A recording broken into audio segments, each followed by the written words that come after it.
It's very cool to get a phone call and find out that Judge Judy has hired you for a job. I've been enjoying the benefits of that for the last 6 seasons on my show Hot Bench, but my next guest has been enjoying it for a lot longer than I have. You may know him as Officer Byrd, bailiff on the 3-time Emmy Award-winning Judge Judy show, where he has been the longest-running court show bailiff in history. But there's more to my friend Officer Byrd than the calm he keeps in Judge Judy's courtroom. A noted philanthropist, he chairs the OK program, an organization that addresses issues confronting young black men, and he's on the board of the faith-based youth program, Teen Center USA. He's also worked with me for several years on the Gravely Awards, the Black History Month celebration aboard the USS Iowa, which honors the life of Vice Admiral Samuel Gravely, the first African-American in history to command a Navy battleship. He is, quite simply, a great American, a great human being, and a wonderful friend.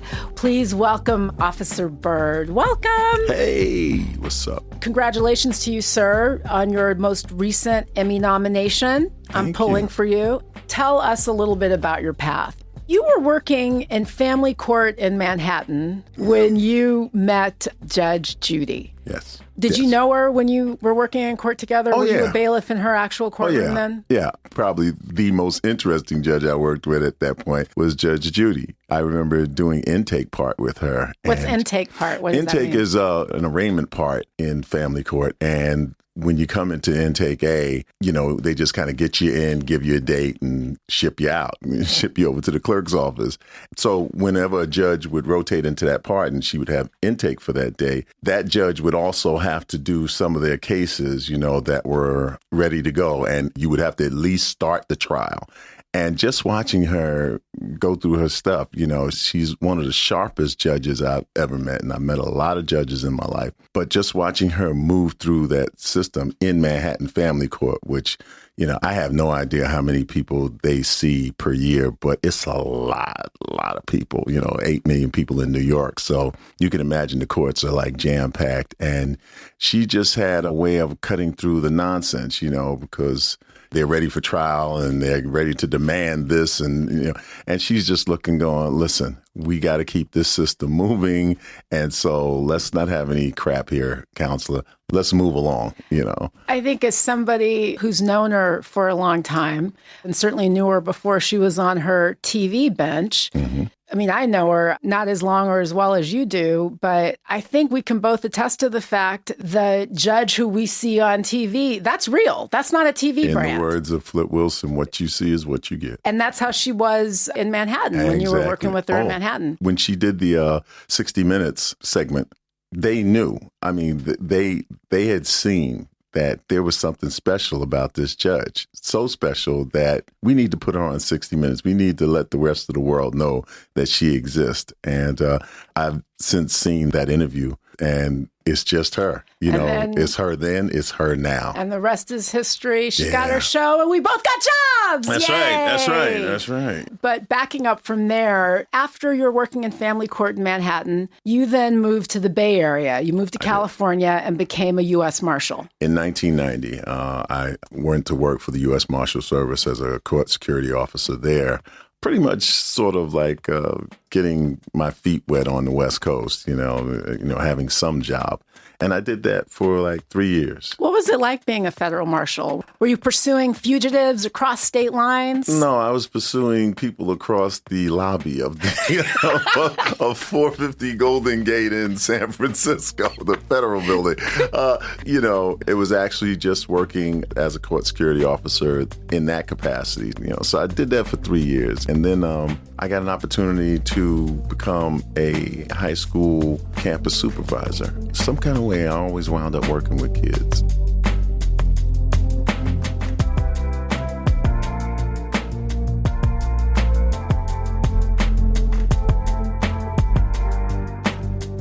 I'm talking to Officer Byrd. He is the bailiff on the Judge Judy show. We are now celebrating his 4th Emmy nomination. But before he became a famous TV bailiff, Officer Byrd is explaining to us your history working with kids. Yeah. So tell me about that. So a friend of mine at my church told me that they needed a campus supervisor at the high school that he was working at. And I wound up going to the Monte Vista High School in Cupertino, California. And it was there that I had probably one of the greatest work experiences, except for the Judge Judy show, mind you. But I had this great experience working with high school kids. And I did that for about 3.5 years, you know. There at the high school, I was known as the Velvet Hammer. So kids would come into my office and they would sit down and they would start confessing stuff. And I'd go, you know, I'm just asking you in here to find So out. were they confessing? To find out if you're happy with your grades. So wait, were they confessing because they thought that some harsher punishment was coming? So they were like, we should just tell all? Apparently the word was on the campus that if you went into my office, you were going to wind up telling stuff anyway. So you might as well just go on and give up. I was like, wow. You know, I was like, you know, this school couldn't be in the black community. All right. We ain't telling nothing, no how, no way. You'd have a bunch of kids in your class just sitting there. We're not talking to you. That's right. That's not true. You know, some of us will confess. Some of us will give it up. And then move. Yeah, exactly. That's right. Witness protection program. I'm talking to Officer Byrd from the Judge Judy program. You and I both know how fantastic it is to have Judy Scheinlin offer you a job. Oh, yeah. Tell me how you got yours. Wow. So one day at this high school, I decided to take my much needed coffee break. I used to read in the newspaper all the time. I used to read the gossip column.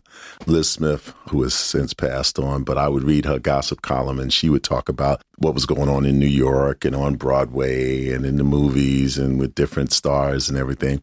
And I'm reading this column one day and I get to the end of the column and I notice a name that I know. And it says that Judge Judy Scheinlin has written a book called Don't Pee on My Leg and Tell Me It's Raining. Shameless plug here. And great book, though. And that they're developing a TV show for her. And so I just got excited about reading about somebody I know. You know, it's like, you know, you read somebody's name you know in the paper, you go, oh, my God, you know. And so I wrote her a letter to congratulate her. And I was kidding around in the letter. And I said, hey, if you ever need a bailiff, I still look good in uniform. And that joke has turned into a 23-year career. She called me. She got my number from some friends of mine that I stayed in contact with at Manhattan Family Court. And she called me and she said she appreciated the letter. And I know you were kidding, but we do need a bailiff. And you're already out in California. And that's where we're planning on doing the show. And she says, I remember you're kind of crazy. I said, yeah, I'm still kind of crazy. She said, well, if you're crazy enough to try this with me, I'll recommend you for the job. Sight unseen. I mean, you know, I could have been 900 pounds. Wow. You know, but she knew I was crazy back then. She busted me one time doing an impersonation of her on the bench. You were doing an impersonation of Judy and she walked in on it? And she walked in on it. Oh, man. So thank God for a great sense of humor. So you do a few, though. Who else do you do? Probably one of your favorites, Bernie Mac. I do Bernie Mac. Look, I got to do it PG because, you know, this your show and everything. I won't be cussing. But I'm telling you right now, I can do Bernie Mac because I feel like it. You know what I'm saying? And the next time I see you, there's going to be a misunderstanding. Rest in peace, Mr. Mack. Well done. There's another side to Officer Byrd. One of my favorite impersonations back then was Archie Bunker. And I kept the courthouse laughing because I would go out and I would call the cases as Archie Bunker. Hey, geez, can I get what you call here, your parties on Rodriguez? How about, is there anybody out there for Sepulveda, huh? Sepulveda. You know, how long is these colored people going to sit there? How we got to get the cases moving here. The judge is ready to go. Well done. Now, do you like Flip Wilson? I grew up watching Flip Wilson. My parents loved Flip Wilson. I know, he was so cool. But of course, I waited for every Thursday night. You know who I was waiting for? Look, honey, I'm telling you, killer was coming through. Woo! One time for the killer. You know, Saturday nights, I think, were reserved for, let me tell you something, Ralu. You're going to get 5 of these across your lips. That's what we're looking at, right? Hey, Lamont, get over here, dummy. That's right. A little Sanford and Son. A little Sanford and Son. But then, of course, Judy walked in on you once doing an impression of Judy. Doing Judge Judy, so, show us your Judy. Who sounded, for me, remarkably like Joan Rivers, Oh, I tell you, things are going crazy. Things are going crazy. My body's falling so fast. My gynecologist wears a hard hat. I'm telling you, it's marvelous. And so that's your Joan Rivers, right? And so I throw in a little, Judy, counselor, don't pee on my leg and tell me it's raining. Okay, I'm a truth machine. You know why? They don't keep me here because I'm beautiful. They keep me here because I'm smart. Oh, my friend, Officer Byrd, you're beautiful. Thank you very much. Thank you. And I'm gonna tell you something, Tanya. You are marvelous. I mean that in the most sincere way. Okay, and as I always tell my friends, I'll keep an eye out for you. I mean that. Shaboing. I'm talking to Officer Byrd, bailiff on the Judge Judy show. I should also say to you folks that when I was first starting Hot Bench, Officer Byrd was a great friend and mentor to me in kind of navigating the world of television and actually doing a job that is a real job and doing it in front of a camera. Because on my show, as on Judy, we are doing real cases. And isn't it funny, Byrd? Like sometimes people say, like they can't get their heads around the fact that they are real people. For 23 years, it's been stopping me in airports and in supermarkets. Those cases ain't real, right? And I go, yeah, they're real. No, them people can't be that stupid. We're like, no, those people are people, And you're there. You've been a bailiff for Judy for 23 years. I don't mind letting folks know that there's other security on the show for both Judy and for our show because people get nuts. I mean, sometimes like the cameras don't even catch how nutty people get. That's a whole other show. That's a whole other show, right? That's like after show, after hours. That's right. Do you find yourself in situations with people where you're like, man, you are doing a small claims case on television. Take it back. Because I worked in Manhattan Family Court, okay, and in family court and the domestic courts, the emotions run high. It's not necessarily that the people are criminals or anything like that. They're just regular people who have some issues and they want to be heard and they want justice. And having realized that, it was a great preparation for doing Judge Judy because people come in there and again, their emotions are running high and they want her to listen to their story and they're adamant about their position. So most of the time, I'm the calm to her storm. I'm the cool to her hot. So she's like just finished laying waste to them, She does lay waste. I feel like I'm walking over with a dustpan and a broom, just like sweeping them into the dustpan. Yes, you can step out now if you still have legs, And they look for a little sympathy. So sometimes they look at my face, and contrary to what people think, I keep hearing that I don't smile, but it's like, I'm not supposed to have this grin on my face. You crack a side, like you crack a corner move. Yeah, it's like a corner. You're not supposed to be cheesing up there. No. You're a bailiff. But then a lot of times when they're walking out, they just kind of look at me like, what happened here? Nah, don't worry about it. We'll talk about it when you get outside. It'll be fine. I'm Dr. Fraser Crane. I'm listening, so. I've seen you do that. I love going to tapings of Judy's show. It's like going to master class.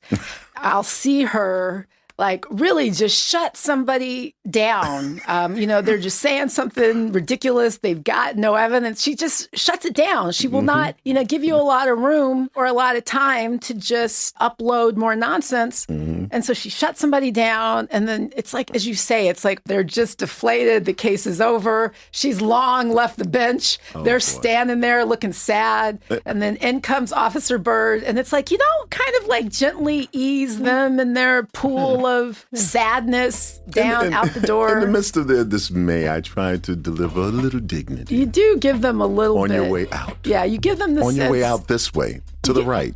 That's right. That's right. That's become like the running joke on our show. It's like, no, the other door.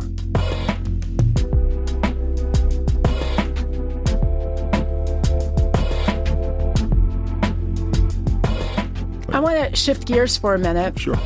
I'm talking to Officer Byrd from the Judge Judy show, my great friend, also a great philanthropist. You are chair of the OK program. Yes. Byrd, tell us what the OK program is. The OK program is a black male mentoring program that was started in the Sacramento area back in 1990 by a then deputy sheriff by the name of Donald Norcross. It's a wonderful program that utilizes black officers to mentor young black males. And so black officers, black law enforcement officers? Black law enforcement officers from the sheriff's departments, the police departments. We're in 10 different cities in 9 different states and counting. And it's wonderful because, especially during this time when there is so much heat between the black community and law enforcement community, the OK program not only bridges the gap between black men and young black males, but it bridges the gap between the law enforcement community and the black community at large. And so it's a wonderful opportunity for us to see what happens when those who police our communities look like us. You know, something that you and I have talked about is this real disconnect between the African-American community and the law enforcement community. You've met my cousin, Captain Marissa Barnes from the Kansas City Police Department. It's something that she and I have talked about. She's been on the show. We're in Kansas City, by the way. And the OK program is in Kansas City. So shout out to OK and the Kansas City Police Department. Mm-hmm. But it's troubling, don't you think, that so many people, both inside and outside of the African-American community, assume that there must be this natural conflict between African-Americans and law enforcement. And look, we know that there have been certain instances of misconduct, police misconduct and the like, but we really have got to rebuild trust. How can we start doing that?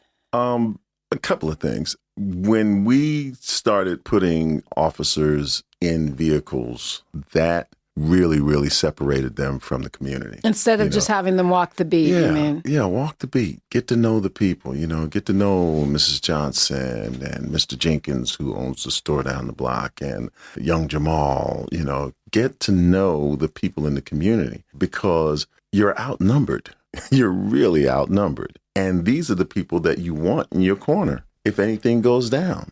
If all of a sudden a horde of, 100 hoods come running through that particular neighborhood looking to do all kind of damage, you're going to want the people who are there to look upon you favorably and sympathetically, And so that's one thing. The other thing is for us to have more people who occupy living space in our communities. A lot of jobs, particularly government jobs, require you to at least live within the city limits in order to have a job there. Of course, they do it mostly in regards to the tax base. But think about it. If the person who's looking out for your neighborhood or who's there to serve and protect, if that person is from your community, I don't care what color, but if they're from your community, if they live somewhere around you, then they take more pride in that community. They know that community better. They feel a part of the community, and the community feels like they're part of it.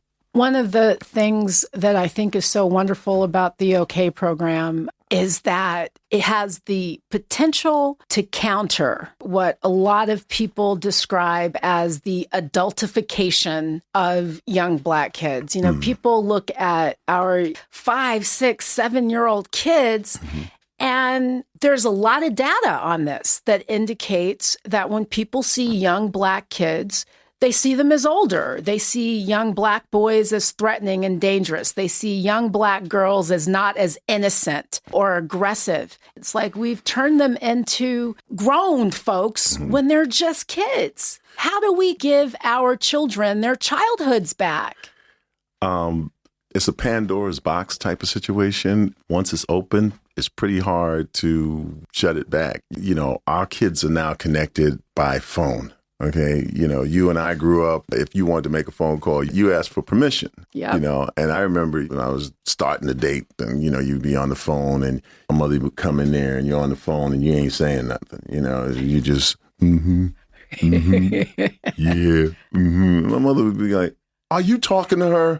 Yeah, I'm talking to you. Well, then talk or get off my phone, and you had the one line in the house, Yes. you might have had two phones, but they were the same line, so now everything is open. Everything is available. And that availability causes our children to be able to look at adult situations that formerly we might have been able to keep them from.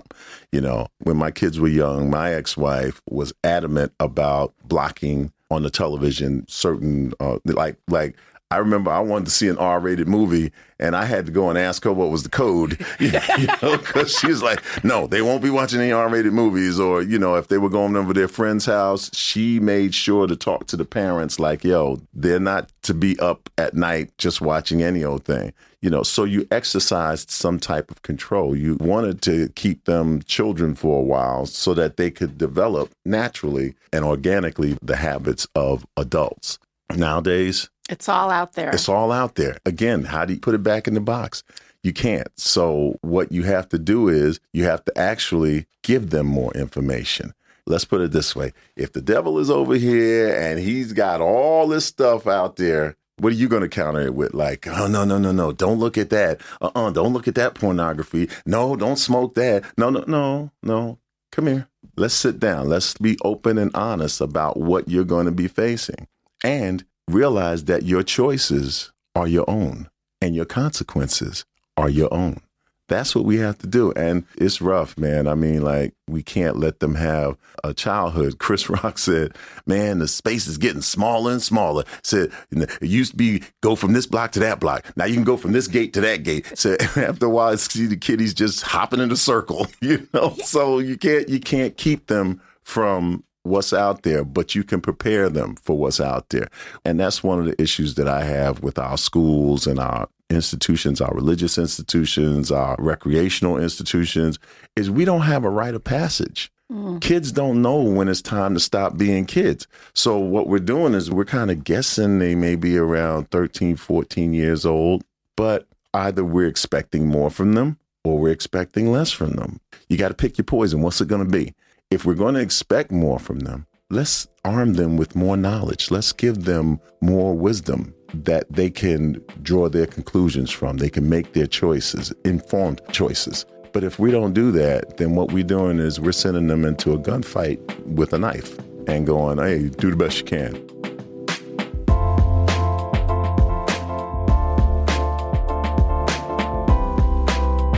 I'm talking to Officer Byrd, bailiff on the Judge Judy Show, chairman of the OK program, an organization that provides mentoring and other opportunities for young African-American men.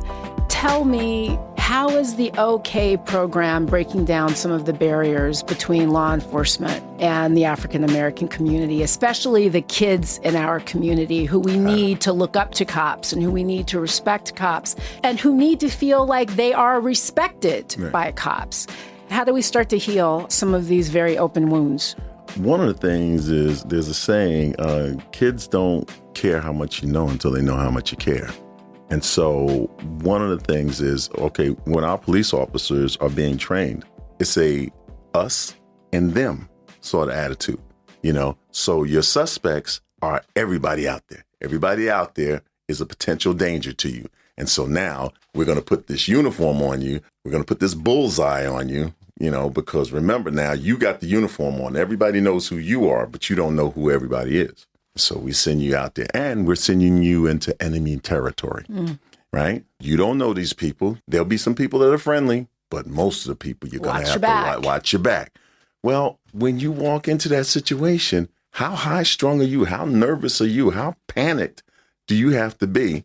And then you're armed and you got this badge on and everything like that. But that badge ain't going to save you if somebody means you harm. So the best thing for you to do is to come to know those people in that community. That's what happens with the OK program, is that the kids get to see a law enforcement officer who cares about them, who's willing to share with them who he is. And I can't emphasize enough, not only for officers, but for teachers, coaches, anybody who's dealing with kids. You got to realize something.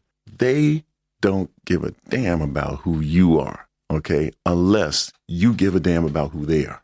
And so that's what happens in the OK program, is that the relationship, that's what's promoted. Him coming out on a Saturday and spending time with these kids in that community, him going to their school and talking to their teachers and being a liaison between them and the community at large.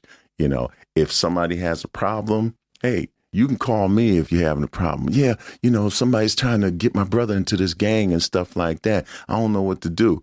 Call Officer so-and-so because you know him and he cares about you. You know, I know this sounds sort of corny, but it's about love.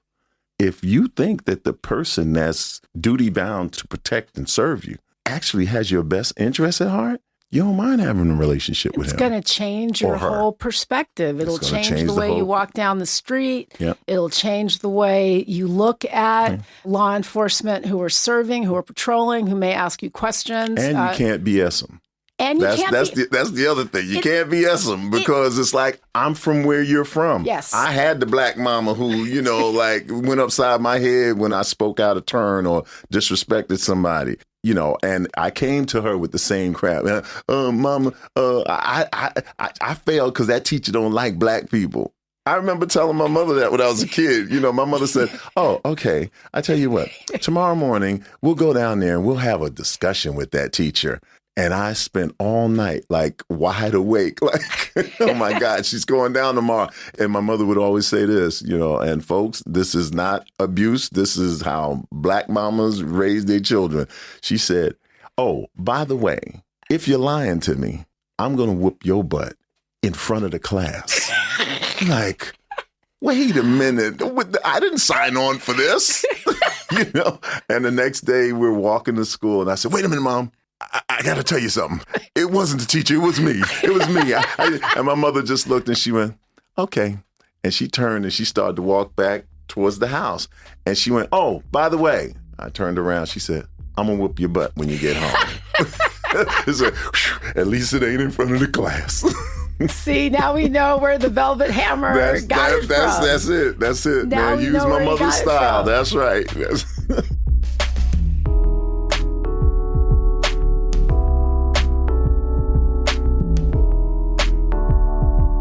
I'm talking to Officer Petri Byrd from the Judge Judy Show and the chair of the OK program. One of the things that's so great about OK, Officer Byrd, is that you really are breaking down these barriers both ways. You know, you're providing an opportunity for young African-American boys to see cops who love and respect them. Mm-hmm. And you're also providing an opportunity on the other end. You know, law enforcement needs to see kids outside of this context. You know, like you say, if you go into law enforcement and if in some instances there's this indoctrination, you know, that suggests that African Americans are going to be the dangerous ones or the more aggressive ones, you really have to unlearn that. Yeah. And the way you unlearn that is by exposure. So thank you for doing that. And I've got to give you a particular shout out because some people may know I've been a trustee of the Battleship Iowa for a number of years. And I co-host a celebration that honors Admiral Samuel Gravely, who's the first African-American to command a Navy battleship, first Navy fleet commander. He's many, many, many firsts. And my friend, Officer Petri Byrd, has been at that celebration. He has brought his friends into that celebration. We honored Judge Maybelline Ephraim this past year because of an introduction that you made. So one, I want to thank you for that. It's important that people become more aware about a history that's lost. I think that it would help kids if they knew more about who and where they came from. Is there any little-known figure in African-American history about whom you'd like to tell our listeners a little bit? Yes, I would like to tell the listeners about John Skippy Johnson, who invented peanut butter. No. That is my friend, Officer Byrd. No, I always got to be a little silly. First of all, let me thank you for involving me with the Admiral Gravely Award program. It's fantastic. It gives us insight into some history that heretofore we didn't really know. and I'm so grateful to be able to be part of it. And when they said that you could nominate somebody, who was effective in the community and everything like that, I immediately thought of myself, but I couldn't. No, I immediately thought of Maybelline Ephraim. She's a good friend, and she is, man. Phenomenal lady. When you talk about involvement in the community, she epitomizes that. When you posed the question to me earlier, so I don't want everybody to think that, he's just talking off the top of his head. When you posed the question to me earlier about little-known African-Americans in history, I was like, wow, I thought about some that I knew sort of off the top of my head. And then I called a friend of mine who's on the radio, Tammy Mack. And I was at a viewing party for her last night. She was on this thing, Star, on Fox TV. But anyway, I just decided to pose it to her. I said, hey, Tammy, give me one little-known Black person in history that, And she immediately hit me back with Claudette Colvin, okay? So what people don't know about Claudette Colvin was months before Rosa Parks was arrested for not giving up her seat in Montgomery, Alabama, in protest of her civil right to sit where she wants to sit on a bus.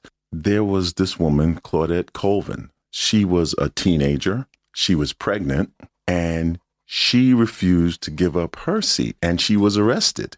This is crazy. She was charged with disturbing the peace and the usual stuff that you would figure, not cooperating with the law or whatever, and assault. But she assaulted no one. In other words, it was an assault to this white lady's sensibilities. To have her blackness around? To have her refuse to give up her seat. And the weird part was that she was sitting in the black section. And traditionally back then, when the buses would fill up, you would have to give up your seat to a white person. Even if it was the black section. And you couldn't sit next to them.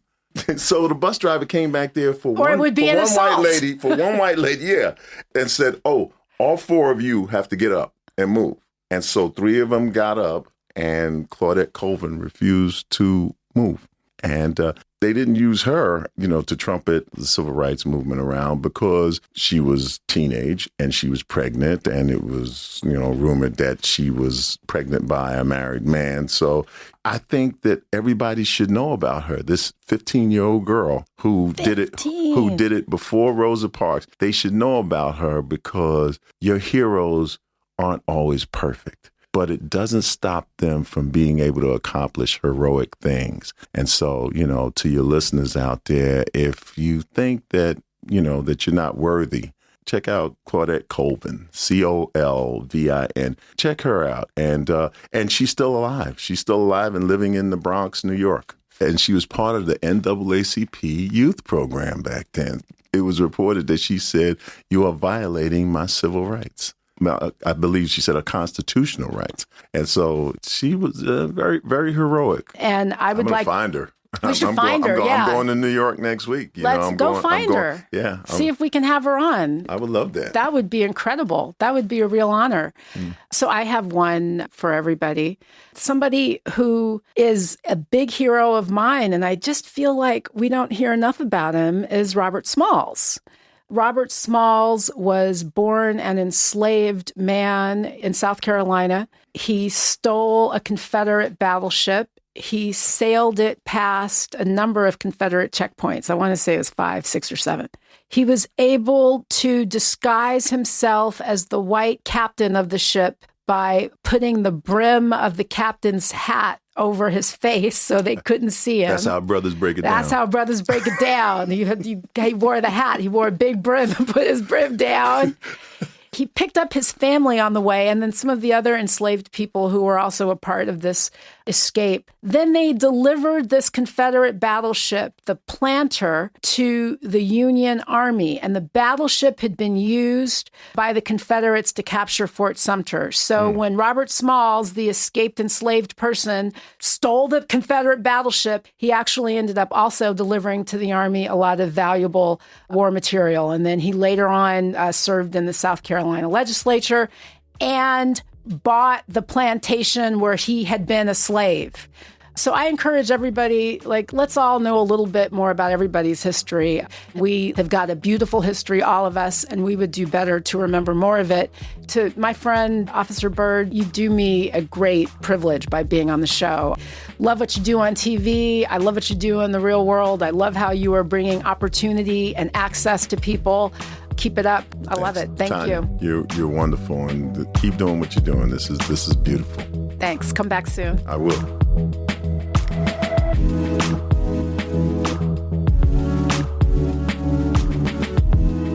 Thanks for listening to the Tanya Acker Show. If you like us, and I hope you do, please subscribe on iTunes. Please leave us a 5-star rating and a review, and maybe I'll even have a chance to read it on the air. The Tanya Acker Show is written and executive produced by me.